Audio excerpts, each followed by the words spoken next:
पैशांच्या वादातून मुकादम कुटुंबावर कुऱ्हाडीने जीवघेणा हल्ला, बापासह 2 मुले गंभीर जखमी. जालना जिल्ह्यातील आष्टी पोलीस ठाण्याच्या हद्दीतील परतवाडी तांडा येथे पैशांच्या वादातून मुकादम कुटुंबावर कुऱ्हाड व लाठ्यांनी जीवघेणा हल्ला करण्यात आल्याची धक्कादायक घटना घडली आहे. जालना जिल्ह्यातील आष्टी पोलीस ठाण्याच्या हद्दीमध्ये परतवाडी तांडा येथे पैशांच्या वादातून मुकादम कुटुंबावर कुऱ्हाड व लाठ्यांनी जीवघेणा हल्ला करण्यात आल्याची धक्कादायक घटना घडली आहे. या हल्ल्यामध्ये बापासह 2 मुले गंभीर जखमी झाले असून त्यांच्यावर सध्या रुग्णालयामध्ये उपचार सुरू आहेत. मिळालेल्या माहितीनुसार संदीप आडे हे ऊसतोडीचे मुकादम असून त्यांनी गावातील काही मजुरांना ऊसतोडीसाठी उचल म्हणून पैसे दिले होते. मात्र संबंधित मजुरांनी ऊसतोडीचे काम अर्धवट सोडून गावात परतल्याने संदीप आडे यांनी त्यांच्याकडे उर्वरित पैशांची मागणी केली. याच कारणावरून संतप्त झालेल्या सुमारे 14 जणांच्या टोळक्याने संदीप आडे आणि त्यांच्या कुटुंबियावर कुऱ्हाड व लाठ्यांनी हल्ला केल्याचा आरोप करण्यात आला आहे. या हल्ल्यामध्ये संदीप आडे यांच्यासह त्यांच्या कुटुंबातील 3 जण गंभीर जखमी झाले आहेत. दरम्यान या घटनेप्रकरणी आष्टी पोलिसांनी अद्याप गुन्हा दाखल केला नसल्याचा आरोप जखमींच्या कुटुंबियांनी केला आहे. या प्रकरणाचा अधिक तपास सुरू आहे. निवेदन द्यायला आलात, काय सांगा? संदीप सुखदेव आडे माझं नाव पूर्ण. वडिलाचं नाव सुखदेव रूपा आडे आणि भावाचं नाव दिलीप सुखदेव आडे.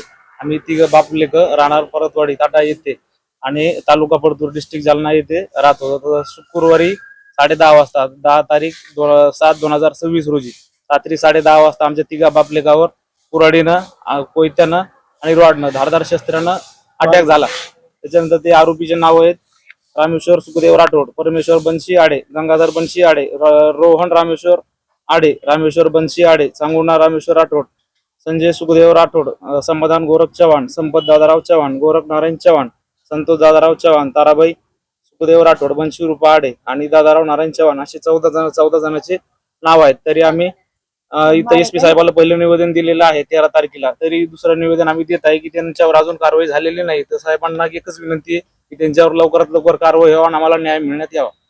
मारहाणीचं नेमकं कारण काय? मारहाणीचं नेमकं कारण म्हणजे आमचे ऊसतोडीचे पैसे त्यांच्याकडे होते 2023 ची बाकी 11,20,000 आम्ही त्यांना दिलेले आहे. त्याच्यातून 6 लाखाचं त्यांनी काम केलेलं आहे. त्याच्यानंतर त्यांच्याकडे 4,87,000 बाकी आहे. त्याच्यावरती आम्ही त्यांना वारंवार मागणी केली, बाबा आमचे पैसे देऊन टाकता. आम्हाला ते तिकडे कर्नाटकमध्ये एक मर्डर करून आलेलं आहे ते आणि आम्हाला पण म्हणत होता की तुम्हाला पण मारून टाकणार आहे, तुमचे पैसे मी परत देणार नाही. तर आमच्या 3 बापलेकावर त्यांनी अटॅक एकदम मिळून वाटॅक त्यांनी केलेला आहे. संबंधित पोलीस स्टेशनला कळवलं होतं? हा, संबंधित पोलीस स्टेशनला कळवलं, आष्टी पोलीस स्टेशनला कळवलं. तर आष्टी पोलीस स्टेशनचे काही आपले सुरेश साहेब आहेत, ते काही त्यांची दखल वगैरे काही घेत नाही आणि त्यांच्यावर कारवाई होत नाही. काय मागणी तुमच्या? आमची मागणी एकच आहे की त्यांना लवकरात लवकर साहेबांनी शिक्षा करावी आणि आमचं काय जेवढी आम्हाला म्हणजे मारहाण वगैरे जेवढी मारहाण झालेली आहे, वडिलांना 12 ते 13% पडलेले आहेत. माझा हात फ्रॅक्चर आहे आणि भाऊ आमचा सिरियस आहे.